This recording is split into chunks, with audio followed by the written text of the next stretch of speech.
bilang ada yang menyakitimu. Nanti untuk hilang. Kamu nanya.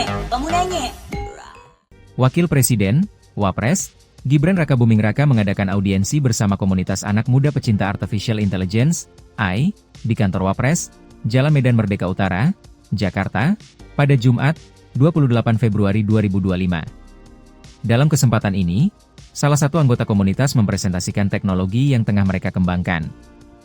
Raut wajah Wapres Gibran memperlihatkan kekaguman terhadap inovasi anak-anak muda tersebut.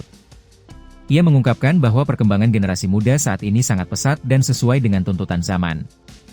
Gibran menegaskan, inovasi berbasis AI merupakan faktor kunci dalam mendorong kemajuan bangsa. Menurut Gibran, hal ini sejalan dengan visi Presiden Prabowo Subianto yang berfokus pada percepatan transformasi digital di Indonesia. Dalam siaran pers dari kantor Sekretariat Wakil Presiden, Gibran menyatakan bahwa AI tidak hanya sebatas teknologi canggih, tetapi juga dapat menjadi alat untuk memudahkan akses informasi bagi masyarakat, menyediakan referensi mendalam di berbagai bidang ilmu, hingga memberikan solusi nyata untuk permasalahan sosial. Gibran memberikan apresiasi atas semangat anak muda yang terus mengembangkan kecerdasan buatan, khususnya di sektor pendidikan, kesehatan, pertanian, dan industri kreatif. Ia melihat bahwa talenta digital Indonesia memiliki potensi besar untuk bersaing secara global. Ia juga mendorong generasi muda Indonesia untuk tidak hanya menjadi konsumen teknologi, tetapi juga inovator yang mampu menciptakan solusi berbasis AI yang berdampak luas bagi masyarakat. Sebagai bagian dari pemerintah, Gibran berkomitmen untuk terus mendukung pengembangan talenta digital melalui kebijakan pro-inovasi. Wapres juga menekankan pentingnya memberikan akses yang luas bagi pelajar, khususnya siswa SMA dan SMK, agar dapat mempelajari teknologi AI. Hal ini menjadi langkah strategis dalam mempersiapkan generasi unggul untuk menghadapi tantangan masa depan. Senada dengan Wapres, Tommy Teja, perwakilan komunitas AICO, komunitas kecerdasan buatan terbesar di Indonesia, menyampaikan bahwa walaupun AI merupakan hal baru di Indonesia, antusiasme terhadap teknologi ini mulai meningkat, terutama di kalangan anak muda. Tommy menjelaskan bahwa komunitasnya awalnya sempat skeptis akan minat masyarakat Indonesia terhadap AI. Namun, setelah membangun komunitas tersebut, minat dari generasi muda ternyata cukup tinggi. Sebagai wujud kontribusi terhadap visi pemerintah, AICO telah merancang program nasional bernama Giving Back. Program ini bertujuan untuk mendidik siswa di berbagai sekolah agar lebih memahami dan menguasai teknologi AI. Selain itu, Rizaldi Sistiabudi dari AI Fakulti Universitas Pelita Harapan, UPH, menggarisbawahi pentingnya edukasi AI di tingkat perguruan tinggi. Sementara itu, Rizky Fahmi dari Solusi Remaja AI menyoroti kebutuhan siswa SMA untuk memahami teknologi AI sebagai persiapan menghadapi era digital.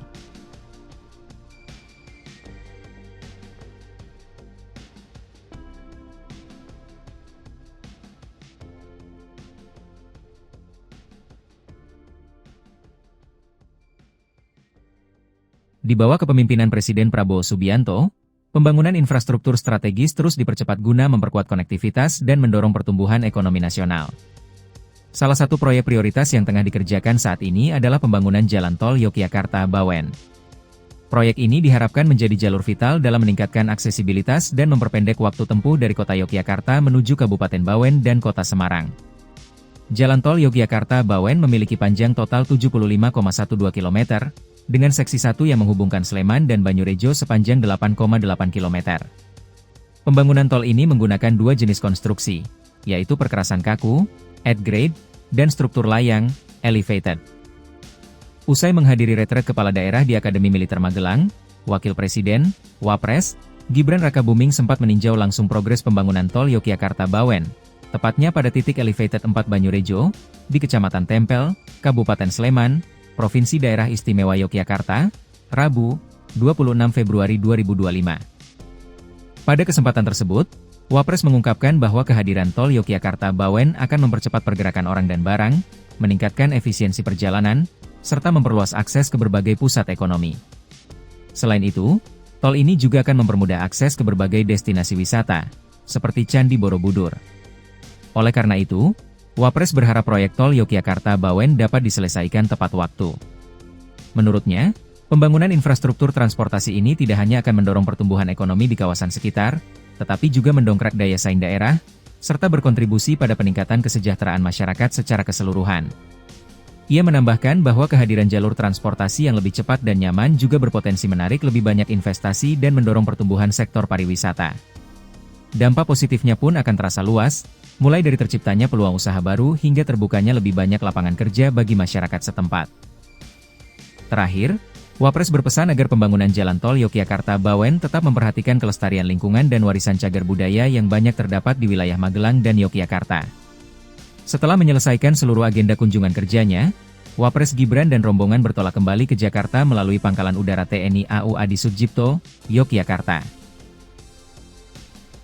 Wakil Presiden, Wapres, Gibran Rakabuming Raka melakukan kunjungan ke Puskesmas Cilandak dan Puskesmas Jagakarsa pada Kamis, 27 Februari 2025, guna meninjau langsung pelaksanaan program cek kesehatan gratis, CKG.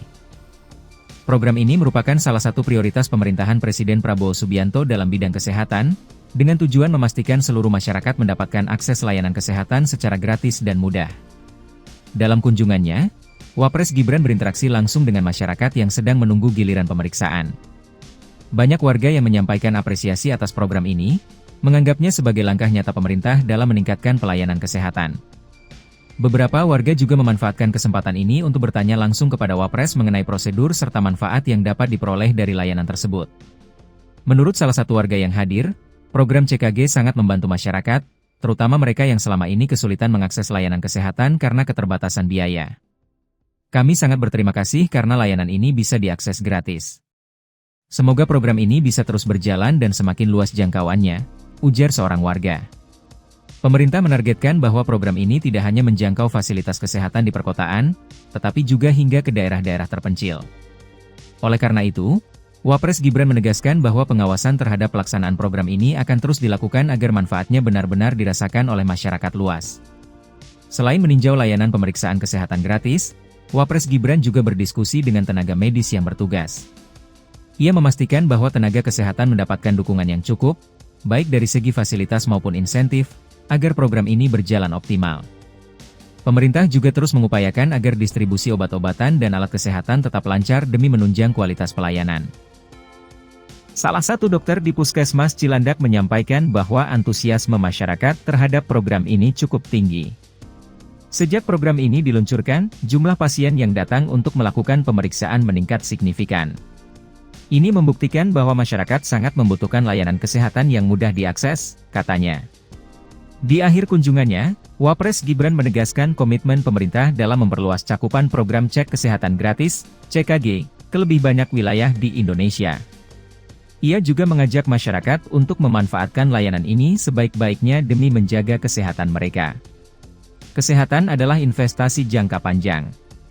Dengan program ini, kami ingin memastikan bahwa semua lapisan masyarakat memiliki kesempatan yang sama untuk mendapatkan layanan kesehatan yang berkualitas, ujar Gibran.